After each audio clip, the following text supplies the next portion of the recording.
Right చూస్తున్నారు కదా, సంక్రాంతి సందడి అయితే నెలకొంటుంది. పట్నం వాసులంతా కూడా పల్లెటూర్లకైతే పయనమవుతున్నారు.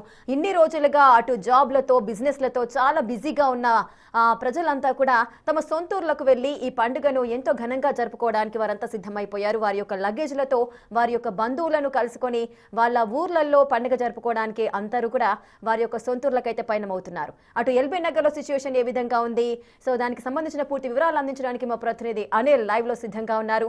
అనిల్, ఎల్బీ నగర్ దగ్గర సిచ్యువేషన్ ఏ విధంగా ఉంది?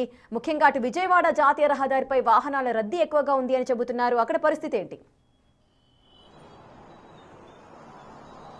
రేఖ, సంక్రాంతి పండుగ సందర్భంగా పల్లెబాట పట్టారని చెప్పాలి పట్నం వాసులు. ఇందులో భాగంగానే ఎల్బీ నగర్ కి సంబంధించిన బస్టాండ్ మొత్తం కూడా రద్దీగా మారిన పరిస్థితి అయితే మనకు కనిపిస్తుంది. ముఖ్యంగా ఎల్బీ నగర్ నుంచి ఈ విజయవాడ రహదారి కావడంతో విజయవాడ వైపుగా వెళ్లే వాహనాలకు సంబంధించి కావచ్చు, బస్సులకు సంబంధించి కావచ్చు, ఇక్కడ నుంచే ప్రయాణిస్తుంటారు కాబట్టి ప్రయాణికుల రద్దీ అనేది కొనసాగుతుందని చెప్పాలి. ముఖ్యంగా పండగ సందర్భంగా చాలా వరకు కూడా ప్రయాణికులు పల్లెబాట పడుతున్నారని చెప్పాలి. ఈ పండగకి అంటే ఇప్పటికే వీకెండ్స్ కలిసి రావడంతో సాఫ్ట్వేర్ ఉద్యోగులు కావచ్చు, ఐటీ ఉద్యోగులు కావచ్చు, వీళ్ళంతా కూడా ప్రెజెంట్ వీకెండ్ కావడంతో నిన్నటి నుంచే ప్రయాణాలు అనేవి పెట్టుకున్నారని చెప్పాలి. ఈ రోజు నుంచి కూడా ఈ పండగ సెలవుల సందర్భంగా ప్రెజెంట్ అయితే ప్రయాణికులంతా పల్లెబాట పట్టిన పరిస్థితి అయితే మనకు కనిపిస్తుంది. ముఖ్యంగా జాతీయ రహదారి విజయవాడకు సంబంధించి ఇక్కడ నుంచే ఈ బస్సులన్నీ వెళ్తుంటాయి కాబట్టి ముఖ్యంగా సూర్యాపేట కావచ్చు, నల్గొండ కావచ్చు, కోదాడ కావచ్చు, ఈ ఏరియాలన్నీ కూడా కనెక్టివిటీ తోటి విజయవాడ హైవే ఉంటుంది కాబట్టి ఆంధ్రాకి వెళ్లే వాళ్ళంతా కూడా ఇక్కడ నుంచే వెళ్తుంటారు కాబట్టి వాటన్నింటి కూడా దృష్టిలో పెట్టుకుని ప్రయాణికులకి ఇబ్బంది కలగకుండా అధికారులంతా కూడా చర్యలు చేపడుతున్న పరిస్థితి కనిపిస్తుంది. అదేవిధంగా ముఖ్యంగా బస్సులకు సంబంధించి కావచ్చు, బస్సుల కెపాసిటీకి సంబంధించి కావచ్చు, ప్రయాణికులను దృష్టిలో పెట్టుకుని బస్సులు కూడా స్పెషల్ గా ఏర్పాటు చేసినట్టుగా కూడా మనకు తెలుస్తుంది. ఇటు ఆర్టీఏ అధికారులు కూడా ఫిట్నెస్ అంతా కూడా చెక్ చేసి ఆ తర్వాత బస్సులను అయితే పంపిస్తున్నారు.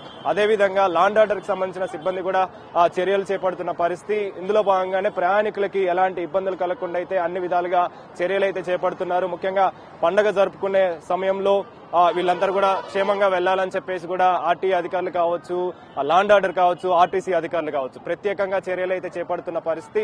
అందులో భాగంగానే ప్రయాణికులంతా కూడా పల్లెబాట పట్టారు. ముఖ్యంగా చాలా వరకు కూడా ఈ తెలంగాణ నుంచి ఈ పండుగ జరుపుకోవడం కోసం ఈ ఆంధ్ర వైపుగా అయితే వెళ్తూ ఉంటారు కాబట్టి ఆంధ్రాకి సంబంధించి విజయవాడ అదేవిధంగా మిగతా ప్రాంతాలన్నిటికి కూడా వెళ్తూ ఉంటారు కాబట్టి అందులో భాగంగానే ఇప్పుడు ప్రెసెంట్ ఎల్బీ నగర్ కి సంబంధించిన ఎల్బీ నగర్ బస్ స్టాండ్ లో అయితే ప్రయాణికులు రద్దీగా మారింది. ప్రయాణికులతో అని చెప్పాలి కిక్కిరిసిన పరిస్థితి. మరికొద్ది సేపట్లో ప్రయాణికులు ఇంకా వచ్చే అవకాశం కనిపిస్తుంది కాబట్టి చాలా వరకు కూడా రాత్రి సమయంలో ఈ వాహనాలు అనేవి బస్సులు అనేవి వెళ్తుంటాయి కాబట్టి వాటన్నింటినీ కూడా దృష్టిలో పెట్టుకుని స్పెషల్ గా బస్సులను అయితే ఏర్పాటు చేయడం జరిగింది. అందులో భాగంగానే వాళ్ళందరినీ కూడా దృష్టిలో పెట్టుకుని ప్రెసెంట్ వాళ్ళ కోసం అని చెప్పేసి ప్రత్యేక చర్యలు అయితే చేపడుతున్న పరిస్థితి అయితే మనకు కనిపిస్తుంది. కొంతమంది ప్రయాణికులతో కూడా మాట్లాడదాం, మరి వాళ్ళు ఎక్కడికి వెళ్తున్నారు వాళ్ళతో కూడా మాట్లాడదాం. ఎక్కడికి వెళ్తున్నారండి బ్రదర్? ఎక్కడికి వెళ్తున్నారు? ఖమ్మం వెళ్తున్నారా? ఇలా ఫెస్టివల్ కోసం? ఫెస్టివల్ కోసం. ఎవరెవరు వెళ్తున్నారు? నేను మా ఫ్రెండ్. ఫెస్టివల్ ఫెస్టివల్ ఎలా జరుపుకుంటున్నారు ఫెస్టివల్? మరి ఎలా జరుపుకుంటామంటే నార్మల్ ఎప్పుడు జరుపుకుంటాం. ఎన్ని రోజులు వచ్చింది హాలిడే? ఎన్ని రోజులు అనేది వాళ్ళు ఇవ్వలేదు, హాలిడేస్ వస్తే తీసుకున్నాం. ప్రిపరేషన్ అవును. ఎలా ఉంది మరి మామూలుగా రష్ ఎలా ఉంది? అసలు ఇబ్రహీంపట్నం నుంచి ఎల్బీ నగర్ రావడానికి అసలు కాలు పెట్టడానికి కూడా సందు లేదు. సో దానికి ఫుల్ ఇబ్బంది పడ్డాం.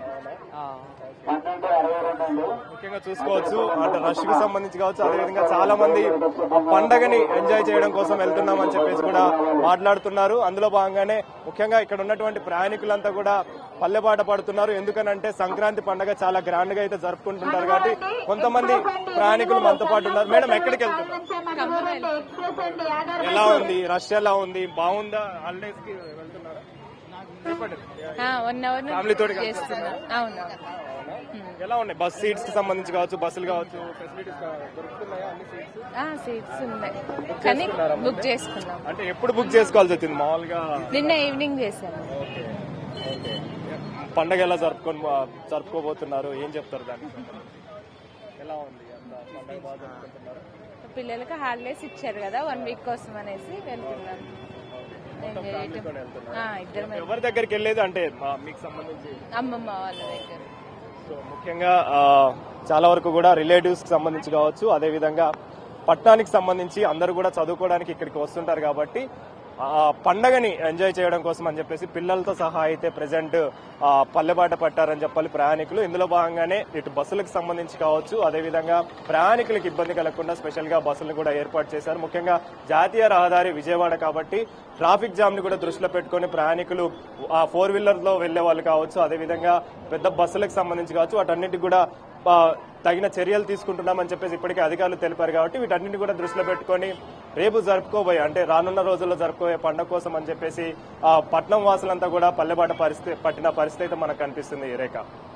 Right, thank you Anil, thanks for the live details. Right, ఇక పల్లెవాసులకు వెల్కమ్ చెప్పడానికి కూడా వీరంతా కూడా బయలుదేరుతున్నారు. భాగ్యనగరంలో ఉన్న ఎవరైతే ఉద్యోగరీత్యా సిటీకి చేరుకొని ఇక్కడ ఉద్యోగరీత్యా ఉంటున్నారో వారంతా కూడా సంక్రాంతిని సెలబ్రేట్ చేసుకోవడానికి వారి సొంతూర్లకైతే